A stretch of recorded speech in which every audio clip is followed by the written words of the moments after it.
Hi, I'm Professor Dunlavy. I teach History 329, History of American Capitalism at the University of Wisconsin-Madison. There's information about the course on the course guide, but I wanted to say a few words in addition to that.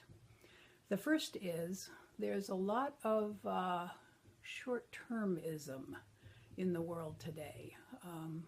Understandable tendency to think in the short term, to worry about the short-term consequences, and for university students that translates into preponderance of concern for vocational and technical skills.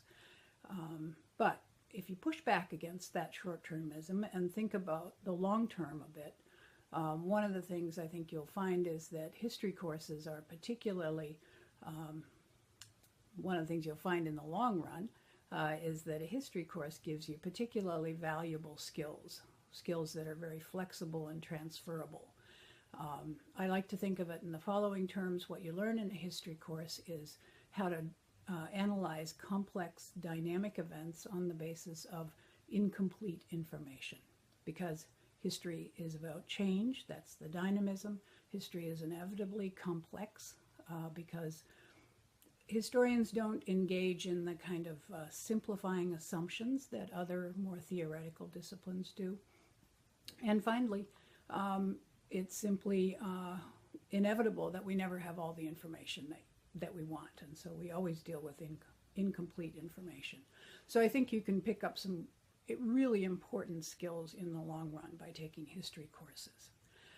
Secondly, I can't think of a more important time to study something like the history of capitalism, because we live in a time in which capitalism shapes the world in which we live, more so than, say, 30 years ago when I was, or 40 years ago maybe, when I was your age and thinking about what classes to take. Capitalism just has a much larger presence. Markets have a much larger presence in our world today, so understanding the history of capitalism is really about understanding the world in which we live today. Third point, the course requires no specialized knowledge. I don't assume any background in economics, or for that matter, even a very strong background in American history. You'll pick up a lot of knowledge about the history itself, of course, and also to some degree come out of the course with a better understanding of economic terms that you hear in the world today in everyday life. But I don't presume any of that knowledge on your part when you come into the course. And finally, I think my overarching goal in the course is to demystify capitalism. It's easy in the world in which we live to think of capitalism as this kind of monolithic natural entity that exists outside of human control.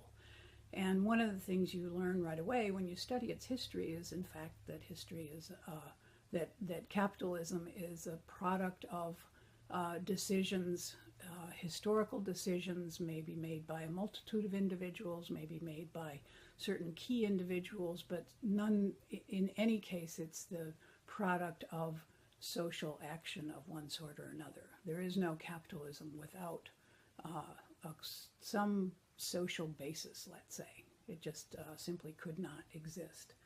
And so I think of this as demystifying capitalism because of that tendency to think of it as somehow outside of human control. And once you understand its history, one of the things that gives you is tools for the future. You get a better sense of what the possibilities are for change in the future. So I hope to see you in History 329 this semester, and we'll explore the history of capitalism together.